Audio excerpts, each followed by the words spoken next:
በሐዘን ጊዜ ብዙ አታንቡ፣ ብዙ አታልቅሱ፣ ተስፋ አትቁረጡ፣ አትመረሩ፣ ጥቁርና ከል አትልበሱ፣ ፀጉር አትንጩ፣ እንደ አሕዛብ አታልቅሱ። ይህ ክርስቲያን ወግ አይደለም።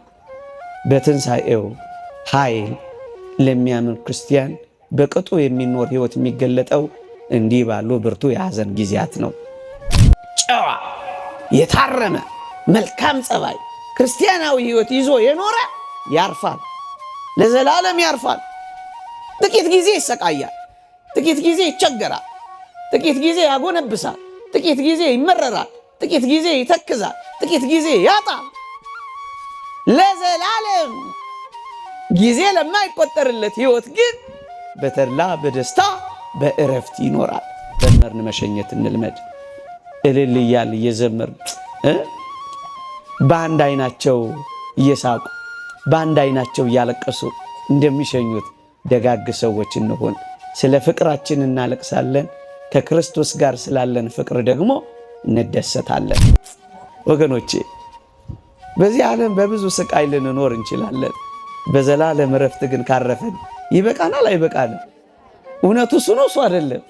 ፍጻሜውን ሳታዩ ማንንም መከረኛ፣ እድለኛ፣ ባለጸጋ፣ ደሃ እንዳትሉ አደራችሁ። እንደምትሞቱ ሆናችሁ ኑሩ። እየሰማችሁ ነው? እንደምትሞቱ ሆናችሁ ኑሩ። እንደምትኖሩ ሆናችሁ ስሩ። እዚህ ዓለም ላይ ማረፍ አይቻል፣ ከሐሳብ መላቀቅ አይቻል። በብዙ ሐሳብ በብዙ ጭንቀት መኖር። አብ ወወልድ ወመንፈስ ቅዱስ አሃዱ አምላክ አሜን። ብዙ መንገር ብዙ ማብራራት የሚያስፈልግ መስሎ አይሰማኝም። በሃይማኖት በምግባር እግዚአብሔር ያጽናን። ካልሞትክ ሕያው አትሆንም።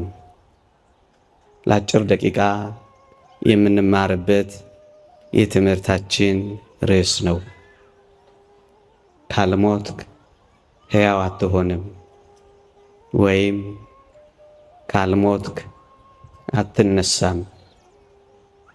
በዚህ ሐሳብ ጥቂት ደቂቃዎች እንመካከራለን። አንደኛ ቆሮንቶስ መልእክት ምዕራፍ 15 ቁጥር 36 ካልሞት ሕያው አትሆንም።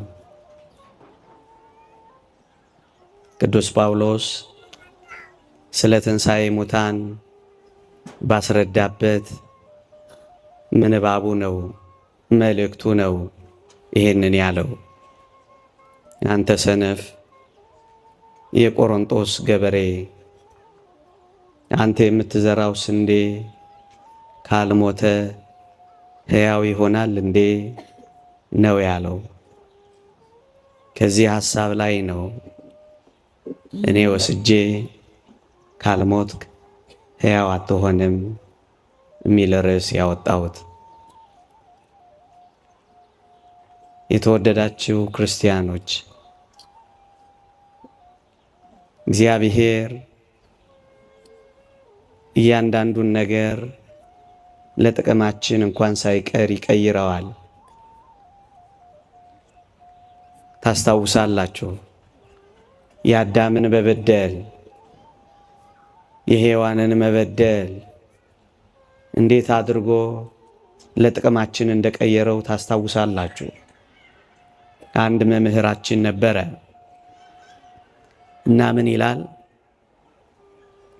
እንኳን አዳም በደለ፣ አዳም ባይበድል ኖሮ እኮ የእግዚአብሔርን ፍቅር አናውቀውም ነበረ ብሎ ሲያስተምር ሰምቻለሁ። እውነት ነው። እግዚአብሔር ፈጣሪነቱን ብቻ አውቀን ኃያልነቱን ብቻ ተረድተን እንኖር ነበረ።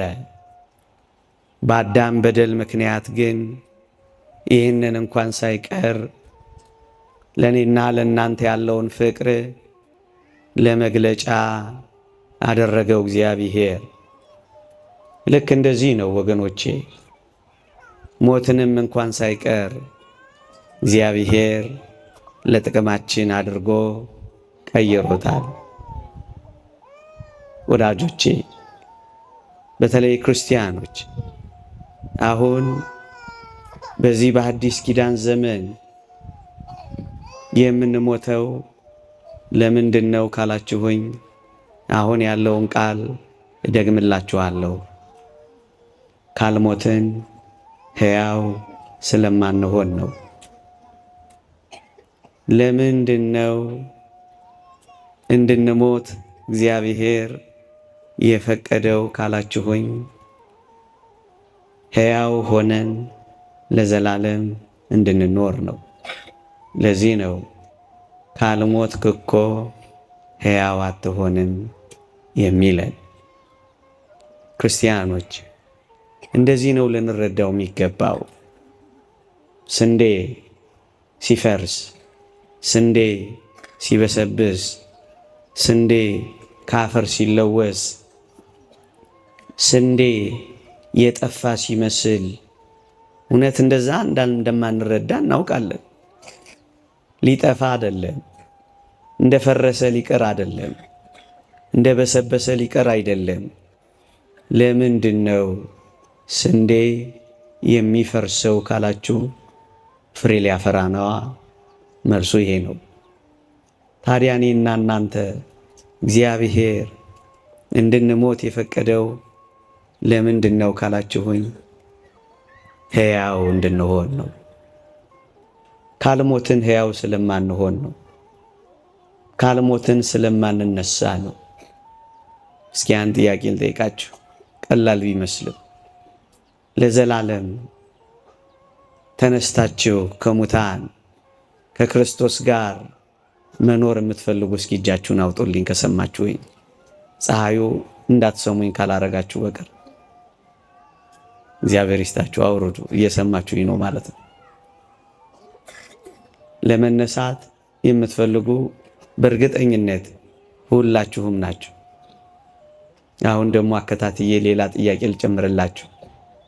እስኪ መሞት ደግሞ የምትፈልጉ እስኪ እጃችሁን አውጡልኝ። ምን ነው ጉምጉምታ በዛ? ቀስ እያላችሁ ነው የምታወጧት አይደል? ወዳጆቼ አውርዱ፣ ግድ የለም። ሳሳ ብሏል። እርግጥ ርዕሴን ግን ነግሬያችሁ ነበር። ምን ነበር ያልኳችሁ?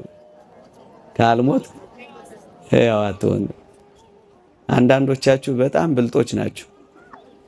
ሕያው መሆን ትፈልጋላችሁ፣ መነሳት ትፈልጋላችሁ፣ ግን ምን አትፈልጉ እና በምን በኩል ልትነሱ ፈልጋችሁ ነበር? እንዲህ አይነት ብልጥነት አሁን እዚህ ያስፈልጋል? ወገኖቼ በሐዲስ ኪዳን ነገሩ እንደዚህ ነው። የምንሞተው ምን እንድንሆን ነው? ሕያው ሆነን ለዘላለም ለመነሳት። ገብቷችኋል አይደል? አሁን ሰው ሲሞት ሊኖር እንደሆነ ታስባላችሁ? እስኪ በጣም ወዳጆቻችሁን የቀበራችሁ፣ በጣም ውዶቻችሁን በሞት የሸኛችሁ ምን ብላችሁ ነው የምታስቡት? አሁን እንደምነግራችሁ ተረድታችሁ ታውቃላችሁ? ሊኖሩ ነው የሄዱት ነው የምትሉት ወይስ ምንድን ነው የምትሉት? በቃ አይደለም የምትሉት? ግን እነሱ ምን ሊያደርጉ ነው የሄዱት? ንገሩኝ። ሕያው ለመሆን ሊኖሩ፣ እስኪ ሊኖሩ በሉ። ሊኖሩ ነው የሞቱት። ቆይ አንድ ጥያቄ ልጠይቃችሁ።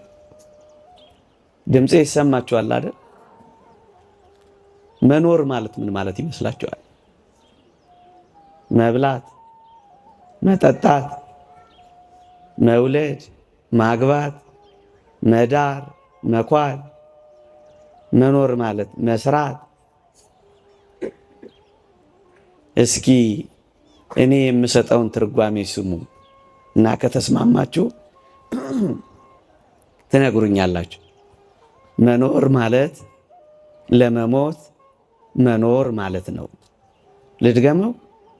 እየሰማችሁኝ ነው? ቆይ መኖር ማለት ለመሞት መኖር ማለት ነው። ይስማማችኋል? ባይስማማችሁ እሱ እውነቱ እኮ ይሄ ነው። ቆይ ጥያቄው ቀለል እንዲል አድርገው። ኖረን ኖረን ኖረን ኖረን አግብተን ወልደን ሰርተን ድረን ኩለን ምን እንሆናለን? ስለዚህ የምንኖረው ምን ለመሆን ነው? ተስማምቷችኋል? ባይስማማችሁስ ደግሞ ተስማምቶናል ይላሉ። እውነቱ ይሄ ነው አይደል? ነው አይደል? መኖር ማለት አሁን አዲስ ትርጉም ሰጥቻችኋለሁ። የምንኖረው ምን ለመሆን ነው? ተስማምቷችኋል አይደል? ስለዚህ መሞት ማለትስ ምን ማለት ይመስላችኋል? መኖር ማለት ለመሞት መኖር ከሆነ መሞት ማለትስ ያው ለመኖር በሉት እስኪ። ለመኖር አሁን የምንሞተው ለምንድን ነው? እስኪ ይሄ የገባችሁ ሰዎች እስኪ እጃችሁን አውጡ። ለመኖር ነው የምሞተው የምትሉ ማለት ነው። የምሞተው ሕያው ለመሆን ነው የምትሉ አልገባቸውም አንዳንዶች ማለት ነው። ነው ፀሐዩ ነው። እኔም ግፈኛ ነኝ በዚህ ፀሐይ እጅ አውጡ እጅ አውርዱ እያልኩ። ስለዚህ ካልሞትክ ምን አትልም? ካልሞትን ምን አንሆንም? ለዚህ ነው እግዚአብሔር እንድንሞት ምን ያረበው የፈቀደው። ስንዴ ሲፈርስ ሲበሰብስ ፍሬ ሊያፈራ እንደሆነ ሁሉ እኛም እንደዚሁ ነው የምንሞተው ለዘላለም ሕያው ሆነን ለመኖር ነው። ሊቁ ቅዱስ ዮሐንስ አፈወርቅ ይህን በተመለከተ ምን ብለዋል? አሁን በሐዲስ ኪዳን የምንሞተው የሚበልጠውን ትንሣኤ ለማግኘት ነው ይላል። እየሰማችሁኝ ነው? እናንተ ግን አንዳንዴ በዚህ በሙሾ በአርጋጅ በአልቃሽ ስታስለቅሱ ግን ትንሽ ችግር እየፈጠራችሁ ነው። ሸሸ፣ ተበላሸ፣ ምንትስ ቅብጥርስ ትላላችሁ ነው አደለ? ነው ግን እናንተ የምትሉት እንደሱ ነው። እኛ በሐዲስ ኪዳን የምንሞተው የሚበልጠውን ትንሣኤ እንድናገኝ ነው። እየሰማችሁኝ ነው? የሚበልጠውን ትንሣኤ ተነስተን ለመኖር ነው የምንሞተው። አሁን የሚሞቱት ሊነሱ ነው። ምን ሊያረጉ ነው? ሊነሱ ነው። ክርስቶስ እንደተነሳ ሊነሱ ነው። ሁለተኛ የተወደዳችሁ ክርስቲያኖች እግዚአብሔር እንድንሞት ለምን የፈቀደ ይመስላችኋል? ወገኖቼ ካልሞትን ሕያው ስለምንሆን ብቻ አይደለም። እስኪ ጥያቄ ልጠይቃችሁ። ከክርስቶስ ጋር ለዘላለም መኖር የምትፈልጉ እስኪ እጃችሁን አውጡልኝ። አንዳንዶቻችሁ እግዚአብሔር ይስጣችሁ ሁለት እጃችሁን ሁሉን ያወጣችሁት። እግር ቢፈቀር ኖሮ አንዳንዶች እግርም ይወጡ አይፈቀድም እንጂ ለዛሬ እግዚአብሔር ይስጥልኝ አውርዱ። ከክርስቶስ ጋር መኖር እንፈልጋለን አይደል? ክርስቲያኖች አይደለን? ከክርስቶስ ጋር ለመኖር በምን በኩል ነው ምን ሄደው? በምን በኩል ምን ሄድ ይመስላችኋል? እስኪ እሺ ሌላ ጥያቄ ልጠይቃችሁ። በዚህች ምሽት ብትሞቱ ይሻላችኋል? በዚህች ምሽት የአሜሪካ ቪዛ ባስመታላችሁ? እሺ ጥያቄውን ልቀይረው። ሁላችሁም አጉተመተማችሁ። ትልልቅ ሰዎች ስላላችሁ እኮ ነው ይህን ርዕስ የመረጥኩት ለዚህ ማለዳ። ማታ ቢሆን ይህን ርዕስ አላነሳም። ወጣቶቹ ገርፈው ነው የሚያባረሩኝ። እናንተ ስለምትታገሱኝ ነው።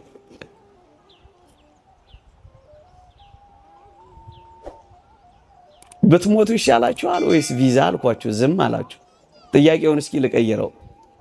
በዚህች ምሽት ወደ ክርስቶስ ብትሄዱ ይሻላችኋል? በዚህች ምሽት ወደ ትራምፕ? እና ታዲያ ወደ ክርስቶስ የምትሄዱት በሞት በኩል ነው እንጂ ቤት ልትሄዱ በአውሮፕላን፣ በጀት፣ በመንኮራኩር። ግን እናንተ እዚህ አካባቢ ብልጦች ናችሁ። ይህ እግዚአብሔርን ቃል ላንሳላችሁ ማስደገፊያ እንዲሆነን። ቅዱስ ጳውሎስ ልሄድ ከክርስቶስ ጋር ልኖር እናፍቃለሁ። እግዚአብሔር ይስጥልኝ። ምን እላለሁ? ምን ላረግ? ከክርስቶስ ጋር ለመኖር ከክርስቶስ ጋር ለመኖር እናፍቃለሁ አይደለ? ከሱ በፊት ግን አንድ ቃል አለ። ምን የሚል? ልሄድ። ምን ልሄድ ማለት ምን ማለት ነው? ኦሬ የገባችሁ ናችሁ እናንተ። እኔ ጠርጥር ያለው ቅድምም እናንተን ማስተማር። ልሄድ ምን ላረግ? ልሞት። ቅድም ግን ከክርስቶስ ጋር ልኖርና የምትወዱ ስል እጃችሁን አውጣችኋል አይደል? አሁን ደግሞ ትንሽ ልትሄዱ ትወዳላችሁ። ሰውዬ ግፈኛ ነው እንዳትሉኝ። ከክርስቶስ ጋር መኖር ከፈለግን ምንም መፈለግ አለብን? መሄድም መፈለግ አለብን አይደለም? እናፍቃለሁ እኮ ያለው ለዚህ ነው አይደለም? አይዟችሁ አትሄዱም፣ እንደው ትምህርቱን እንማር ብዬ ነው። ጥላችሁኝ እንዳትወጡ አንድ ወንዶቻችሁ። እዛ በቀኝ የተሰቀለውን ወንበዴ ጌታችን ምን ነበር ያለው መሰላችሁ? በቀኝ የተሰቀለው ወንበዴ አልነበረ? ምን ነበር ያለው መሰላችሁ? ጌታ ሆይ በመንግስት በመጣ ጊዜ አስበኝ አለው። የተወደደ መድኃኒታችን ምን አለው? ዛሬ ከኔ ጋር በገነት ትሆናለህ አለው። ወገኖቼ እዚህ ካሉ ሰዎች ጋር ከመኖር ከክርስቶስ ጋር መኖር ይበልጣል አይበልጥም? ለዚህ ነው ልሄድ ከክርስቶስ ጋር ልኖር እናፍቃለሁ ከሁሉ ይልቅ እጅግ የሚሻል ነውና ይላል። የሚሻል ነው ወገኖቼ። ሕያው ከሆነው አምላካችን ጋር የምንኖረው ግን በሞት በኩል ምን ስናደርግ ነው? ስንሄድ። ስለዚህ አሁን የምንሞተው እግዚአብሔር እንድንሞት የፈቀደው ከክርስቶስ ጋር ከራሱ ጋር ለዘላለም ምን እንድናደርግ ነው? እንድንኖር ነው። እንድንኖር ነው። ይሄ ደስ ይላል ደስ አይልም? ከዚህ የበለጠ የክርስቲያን ተስፋ ምን አለ? እውነት ሐሰት? እውነት ነው። እውነት ነው። እውነት ነው። እንዳላደክማችሁ ፀሐይም ላይ እንዳላስቀምጣችሁ ነው። እናንተማ ጥላ ላይ ናችሁ። ኧረ ይላሉ እዚህ ቁጭ ብሎ ጥላ ላይ ምን አለባቸው? ለጨዋታ ነው። አይዟችሁ። ለምንድን ነው እግዚአብሔር እንድንሞትና ሞትን እንድንቀምስ እንድንፈርስ እንድንበሰብስ የፈለገው? ለምንድን ነው? እየነገርኳችሁ አይደል? ሶስተኛ ነጥብ ልንገራችሁ። እግዚአብሔር እንደገና ውብ አድርጎ ሊሰራን ነው። እጅግ ውብ አድርጎ። እስኪ አንድ ጥያቄ ልጠይቃችሁ። ዛሬ መቼም በጥያቄ አደረኳችሁ። አንዲት ሸክላ ሰሪ፣ አንዲት ገል የምትሰራ ባለሙያ ሸክላዋ ቢሰነጠቅ፣ ሸክላዋ ቢሸረፍባት ምን የምታደርግ ይመስላችኋል? ተሰነጠቀባት ወይ ተሸረፈባት ምን ታደርገዋለች? ትለስነዋለች? ትጠግነዋለች? ምን ነው የምታደርገው? አፍርሳ እንደ አዲስ ትሰራዋለች። ግን የምትሰራው ምን ለማድረግ ነው? የሚበልጥ የክብር ዕቃ አድርጋ ለመስራት ነው። እውነት ሐሰት? እግዚአብሔርም ልክ እንደዚህ ነው ያደረገው። እየሰማችሁኝ ነው? አንዳንዶች ይህን ሐሳብ እያነሱ እግዚአብሔርን እኮ ስለሚተቹትና ስለሚያሙት እኮ ነው። አንዲት የሸክላ ሰሪ ባለሙያ እንኳን ቢሰነጠቅባት አፍርሳ አብኩታ አለስልሳ እንደገና ተኩሳ እንደገና አስጊጣ ውብ አድርጋ እንደምትሰራ እግዚአብሔር በሞት በኩል እንድንፈርስ፣ በሞት በኩል እንድንበሰብስ፣ በሞት በኩል የሌለን እስኪመስል ድረስ እንደዚያ እንድንሆን የፈቀደው ተወደዳችሁ ክርስቲያኖች ውብ አድርጎ ሊሰራን፣ እንደገና ሊሰራን፣ እንደገና ሊያስጌጠን፣ እንደገና ሊያከብረን ነው። አንድ የእግዚአብሔር ቃል ላንሳላችሁ።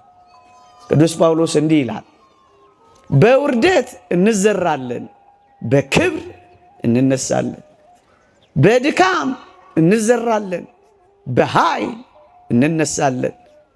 በመበስበስ እንዘራለን፣ ባለመበስበስ እንነሳለን። ታዲያ ይሄ ጥቅም ነው? ጥቅም አይደለም።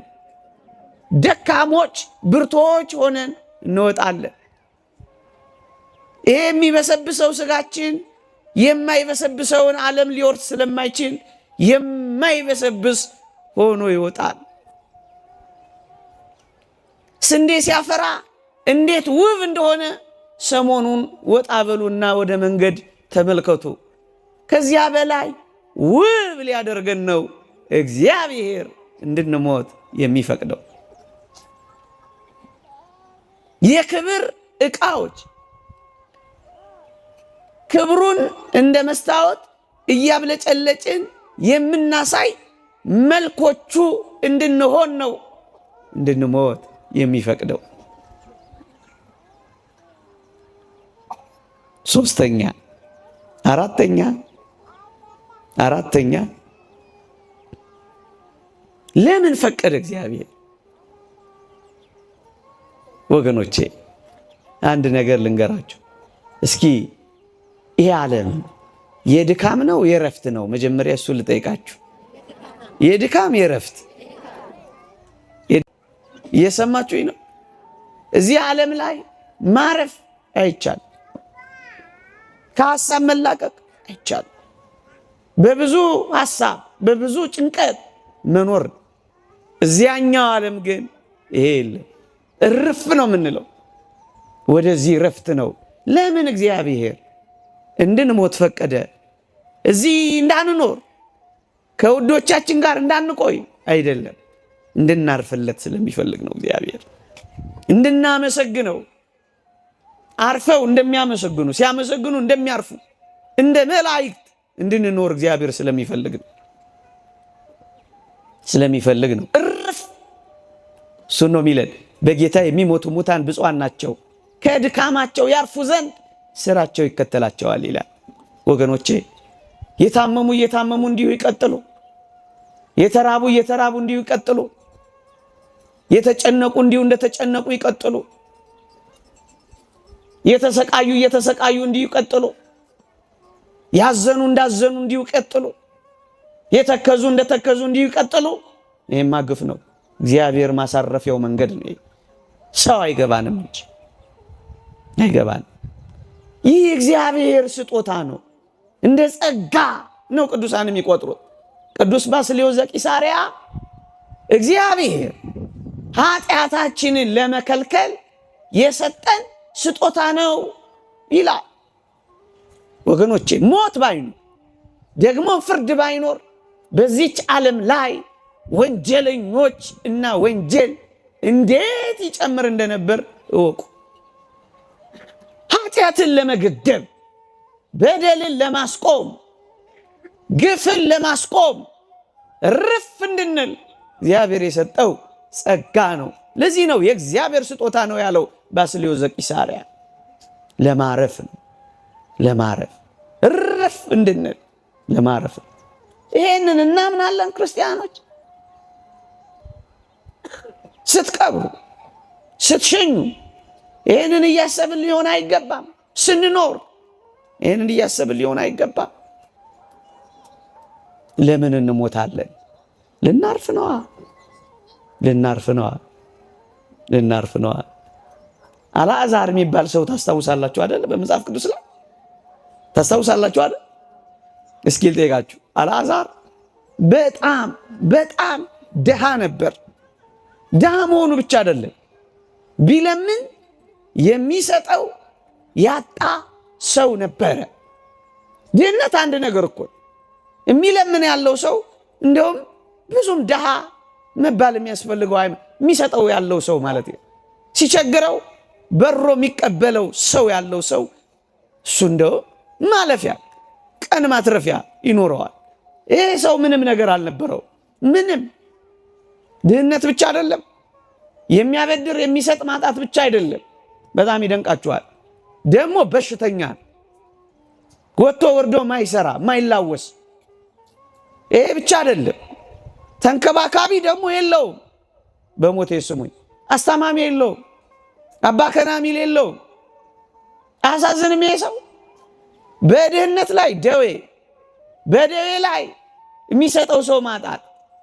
ይሄ ብቻ አይደለም፣ ተንከባካቢ አልባነት ምን ያክል የተተወ ሰው እንደሆነ አስቡት። ይሄ ብቻ አይደለም፣ ቁስሉን የሚያባረርበት ተባዮ ሲያርፉ ገለል የሚያደርግበት አቅም እንኳን ያጣ ሰው ነበር።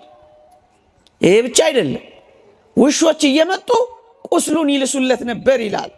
ውሾችን ማባረር አይደለም ሲልሱለት ደስ የሚሰኝ ሰው ሆኖ ነበር። ጥያቄ ልጠይቃችሁ ነው። አልዓዛርም ሞተ፣ መላእክትም ወደ አብርሃም እቅፍ ወሰዱት ይላል። ባለጸጋው ሞተ፣ ተቀበረ ይላል።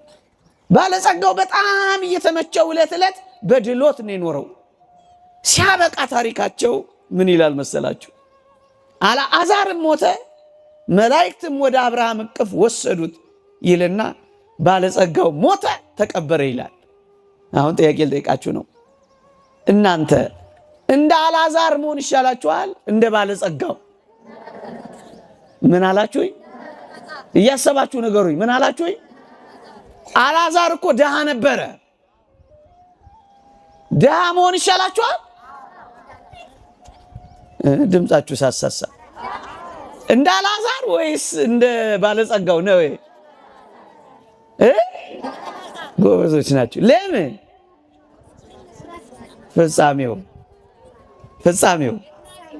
ፍጻሜው ነው አይደለም? አያችሁ፣ ይህንን ይኸውላችሁ፣ ፍጻሜውን ሳታዩ ባለጸጋ ወይም ድሃ እንዳትሉ። እየሰማችሁ ነው? ያኛው ሞተ ተቀበረ ይላል፣ ያኛውስ ወደ አብርሃም እቅፍ ገባ ይላል። እየሰማችሁ ነው እንዴ? ድሃ እንደ አልዓዛር ወይስ እንደ ባለጸጋው? በሽተኛ እኮ ነበረ። ይሁና ነው ነገራችሁ። እየተስማማችሁ ነው? በአብርሃም እቅፍ እርፍ ብሏል። እርፍ። እንደውም አልዓዛር የሚገርማችሁ እዛ በእረፍት ቦታ ከሄደ በኋላ በጣም ቪአይፒ ሆነ። ቪአይፒ ነው የሚባለው? ቪአይፒ ነው። ቪአይፒ በጣም ቬሪ ኢምፖርታንት ፐርሰን፣ ቪአይፒ ተፈላጊ ሰው ሆነ። ባለጸጋው አሻቅቦ ሲያየው አልዓዛርን በአብርሃም እቅፍ ውስጥ አየና፣ እባክህ አብርሃም አባቴ ሆይ አልዓዛርን ስደድልኝ። ተፈለገ አልተፈለገም? ወገኖቼ በዚህ ዓለም በብዙ ስቃይ ልንኖር እንችላለን። በዘላለም እረፍት ግን ካረፈን ይበቃናል አይበቃንም? እውነቱ እሱ ነው እሱ አይደለም? ፍጻሜውን ሳታዩ ማንንም መከረኛ፣ እድለኛ፣ ባለጸጋ፣ ድሃ እንዳትሉ አደራችሁ። እየሰማችሁ ነው? እንደ አልዓዛር ኖሮ እንደ አልዓዛር ማረፍ ይሻላል። በምቾት በድሎት በቅምጥልነት ኖሮ ለዘላለም ከመሰቃየት እውነት አሰብ። ለዛ ነው እግዚአብሔር እንደዚህ የሚያዘን። ጨዋ የታረመ መልካም ጸባይ ክርስቲያናዊ ሕይወት ይዞ የኖረ ያርፋል፣ ለዘላለም ያርፋል። ጥቂት ጊዜ ይሰቃያል፣ ጥቂት ጊዜ ይቸገራል፣ ጥቂት ጊዜ ያጎነብሳል፣ ጥቂት ጊዜ ይመረራል፣ ጥቂት ጊዜ ይተክዛል፣ ጥቂት ጊዜ ያጣል። ለዘላለም ጊዜ ለማይቆጠርለት ሕይወት ግን በተድላ በደስታ በእረፍት ይኖራል። ይሻላል አይሻልም? ከመረጣችሁ እንደዚህ ኑሩ። የምንሞተው ለዘላለም ለማረፍ ነው። የምንሞተው የከበረ ዕቃ የከበረ ሰውነት ይዘን ለመኖር ነው። ከክርስቶስ ጋር ለዘላለም ለመኖር ነው። የበለጠውን ትንሣኤ እንድናገኝ ነው። ኃጢአታችን እንዲከለከል ነው። መጨረሻ ለምን እንደምንሞት ታውቃላችሁ? ወደ ቤታችን ለመሄድ ነው። ወደ ሀገራችን ለመሄድ ነው። በጣም የምትወዱት መንገድ የትኛው ነው? እናንተ በጣም የምትወዱት መንገዳችሁ የትኛው ነው? የእናንተን አላውቅም። ከፀሐዩ ጋር ተደምሮ የኔ ጥያቄ መከራ እንዳያበላችሁ። እኔ በጣም የምወደው መንገድ ወደ ቤት የሚወስደኝን መንገድ ነው። እርፍ የምልበት ቤተሰቦቼን የማገኝበት ነው። አይደለም ነው? ወደ ቤታችን አይደል? በጣም ውብ የሆነ ቤታችን ምን ሄደው በሞት አማካኝነት ነው። ያቺ ሀገራችን የት ናት? በሰማይ አይደለም ይለው። ሀገራችን ቤት ነው በሰማይ። ዜግነታችን ክርስቶሳዊ ሰማያዊ፣ ወደ ሰማይ ወደ ሰማይ። እዚህ የመጣ ነው አደራችሁን ለቱሪስትነት ነው። እዚህ ምን ሆነን ነው? ቱሪስት። ይስማማችኋል? ባይስማማችሁስ? ወደ አንድ ገዳም የገባ አንድ ቱሪስት ገዳሙ ሊጎበኝ ሄዶ አንድ መነኩሴ ቤት ሲገባላችሁ አንዲት ሰሌን መተኛ፣ አንዲት ሳህን መበያ፣ አንዲት ኩባያ መጠጫ ብቻ አገኘ። ደነገጠና ቱሪስቱ አባቴ አቤት፣ ንብረት ዕቃ የት አለ ይለዋል። እኔ አዎ አንተን የት አለ ንብረት? ምንም ንብረት እኮ አይታየኝም አለው። ትንሽ ያስብና ያ መነኮስ ቱሪስቱን እንዲህ ይለዋል፣ ልጄ አቤት፣ ያንተስ ንብረት ለመሆኑ የት አለ? ያንተስ ሀብት የት አለ ይለዋል። አባቴ እኔ እኮ እዚህ ገዳም ቱሪስት ብቻ ነኝ ይለዋል። መነኩሴው ምን አለው? ልጄ እኔም እንዳንተ ነኝ፣ እዚህ ዓለም ላይ ምን ብቻ ነኝ? ቱሪስት ብቻ ነኝ። ዕቃ ስሰበስብ አልኖርም። ምን ስሎ ቱሪስት ነኝ። እየሰማችሁ ነው? እንግዶች ነን እያልኳችሁ ነው። እንግዳ የእንግድነት ዘመን ነው። እየሰማችሁ ነው? የእንግድነት ዘመን አዲስ ዓመት ስለሆነ ነው እግረ መንገዴን ርዕስ የመረጥኩት። ዘመን ሲጨመርልን፣ ዕቃ ሲዳብርልን፣ ሀብት ሲመጣልን እንዳትረሱ እንግዶች ነን። እንግዳ ወደ ቤቱ ለመሄድ አይደለ እየተዘጋጀ የሚኖረው አይደለ? ወደ ሀገሬ ስንቅ ይዤ እመለሳለሁ እያለ አይደለ ሀገሩን የሚናፍቀው እንደሱ ማለት ነው። ስለዚህ ወደ ሀገራችን መሄጃ መንገድ ነው። ለዛ ነው ወደ ሀገራችን ሊሰበስበን ነው የምንሞተው። እየሰማችሁ ነው? እንደሱ ነው። አሁን ሞት መልአከ ሞት መጥቶ እንደው ትንሽ ልፈትናችሁና ላብቃ እስኪ። መልአከ ሞት መጥቶ እናቶች እህቶች ብዙ ናቸው። አንድ 15 ሰው 20 ሰው እንደው ለምን አሳንሰዋለሁ ልውሰድ ቢል ወንዶች አነስ ትላላችሁ። አንድ 10 ሰው ልውሰድ ቢል መሄድ የምትፈልጉ እስኪ እጃችሁን አውጡ። እዚህ ተጋብዞ መምህር ጋብዘውት ይቅር በሉኝ ጋብዘውት እኔ ሳሎን ያልኳችሁ ተጋብዞ መጥቶ መሄድ የምትፈልጉ ስብከቴ ምንም ፍሬ አላፈራም። በቃ እሰይ ከዋላል አልሰማችሁኝም ማለት ነው ወይስ አላመናችሁኝም ነው? ትንሽ መቆየት ፈልጋችሁ ነው? እግዚአብሔር በነገር ሁሉ ማስተዋልን ይስጣል። ዛሬ አይደለም ግድ የለም ለሁል ጊዜ ግን ይሄን አስቡት እሺ። እንደምትሞቱ ሆናችሁ ኑሩ። እየሰማችሁ ነው? እንደምትሞቱ ሆናችሁ ኑሩ። እንደምትኖሩ ሆናችሁ ስሩ። ደግሞ ቤት ገብታችሁ ነገር ዓለሙን እንዳትተውት። ሰምታችሁኛ? እንደምትኖሩ ሆናችሁ ምን በሉ? ስሩ። እንደምትሞቱ ሆናችሁ ምን በሉ? ኑሩ። እናደራችሁን ክርስቲያን በጣም ክርስቲያን የሚሆነው አሁን በተነጋገርነው ሐሳብ ላይ ድል አድራጊ ሲሆን ነው። ሞትን ሲንቅ ነው።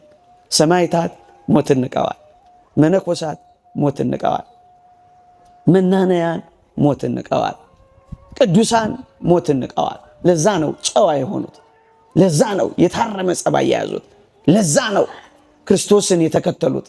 የክርስትና ትልቁ ኃይሏ አሁን ያልኳችሁን ነገር በመናቅ ይልቁንም ደስ በመሰኘት ነው።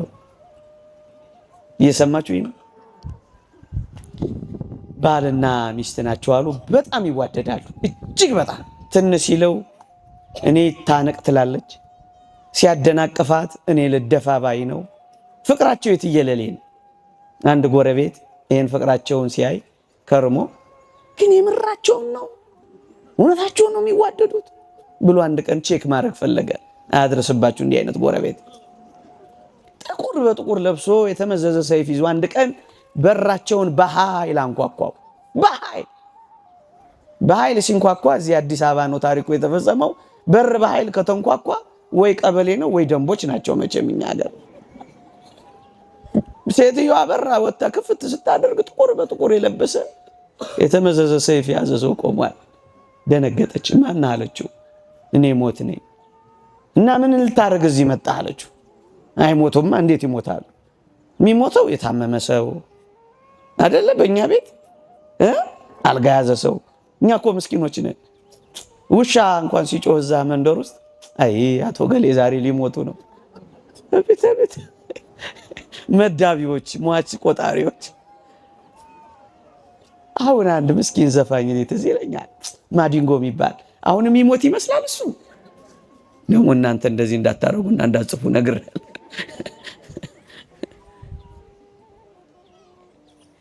እሷም የተረዳችው እንደዚህ ነው። የሚሞቱት አንድ የታመሙ ሰው ነበሩ አቶ ገሌ የሚባሉ። ተሳስተ የሆነ አድራሻ በዚህ ቀጥታ ሄደህ ጥፍ ብለህ አይደለም እዚህ ቤት ነው የመጣሁት አለ ሞት። ምንም የአድራሻ ለውጥ ስህተት የለም እዚህ ቤት ነው ይላል። እና ምን ፈለግ ልወስድ። ሴቲቱ ወደ ኋላ ዞር ብላ አይታ ባሏ እንደሌለ ምን ያደርጋል? እኛ ጋር ከሆነ አድራሻ የመጣው ባሌ ውስጥ አለልህ። እኔ ወጥ ውጬ አብኩቼ አስፍቼ ጋግሬ ልጆች ማኖረው እኔ ነኝ። ባሌ ውስጥ አለ ውሰደው አለች። ፍቅራቸውን ሊለካ መጣል አልኳቸው። እንደሱ ነው ነገሩ። ባል ስትቆይበት ለካ መጥቶ ሰምቷቸው ኖሯል። እኔ አላመጣሁትን ታሰፊዋለሽ፣ እኔ አላመጣሁትን ተወጨውጨዋለሽ፣ እኔ አላመጣሁትን ትሰሪዋለሽ። ጸብ። ከዛ ሴትዮይቱ ፈሊጠኛ ነበረች አሉ። የድሮ ሴት ሳትሆን አትቀርም። እናንተን ማለት አይደለም። በሰላም መውጣት ትፈልጋለሁ። ከዚህ ግን ምን አለች አሉ መሰላችሁ? ለመሆኑ ሞት ሆይ፣ አቤት ከዚህ ቤት ስንት ነፍስ ነው የምትፈልገው ትለዋለች። እኔ ከዚህ ቤት የምፈልገው አንድ ነፍስ ነው። አውቆ በደንብ ሲያስጨንቃቸው ምን ያደርጋል፣ ያሳዝናል። እኔ ጸንሻለሁ፣ 2 ነፍስ ነኝ፣ ባሌን ውሰደው ብላ ለማምለጥ ሞከረች አሉ። እንደዚህ ማምለጥ ይቻላል? አሁን እናንተ ሞት ቢመጣ እየሳቃችሁ ወይስ እያዘናችሁ ትሄዳላችሁ? ለመኖር ከሆነ ከክርስቶስ ጋር ለመኖር ከሆነ እርፍ ለማለት ከሆነ የሚበልጠውን ክብር ለማግኘት ከሆነ ወደ ዘላለም ቤታችን ለመመለስ ከሆነ ልሂድ ማለት የክርስቲያን ወግ ነው። ካልሞትክ ሕያው አትሆንም። ይቆየን። ፀሐይ ላይ ብዙ አቆየዋችሁ። የእግዚአብሔር ቸርነት፣ የእመቤታችን አማላጅነት፣ የጻድቁ አባታችን የአቡነ ሀብተ ማርያም በረከት ረድኤት አይለየን። በሐዘን ጊዜ ብዙ አታንቡ፣ ብዙ አታልቅሱ፣ ተስፋ አትቁረጡ፣ አትመረሩ፣ ጥቁርና ከል አትልበሱ፣ ፀጉር አትንጩ፣ እንደ አሕዛብ አታልቅሱ። ይህ ክርስቲያን ወግ አይደለም። በትንሣኤው ኃይል ለሚያምን ክርስቲያን በቅጡ የሚኖር ሕይወት የሚገለጠው እንዲህ ባሉ ብርቱ የሐዘን ጊዜያት ነው። እየዘመርን መሸኘት እንልመድ። እልል እያል እየዘመርን በአንድ አይናቸው እየሳቁ በአንድ አይናቸው እያለቀሱ እንደሚሸኙት ደጋግ ሰዎች እንሆን። ስለ ፍቅራችን እናለቅሳለን፣ ከክርስቶስ ጋር ስላለን ፍቅር ደግሞ እንደሰታለን።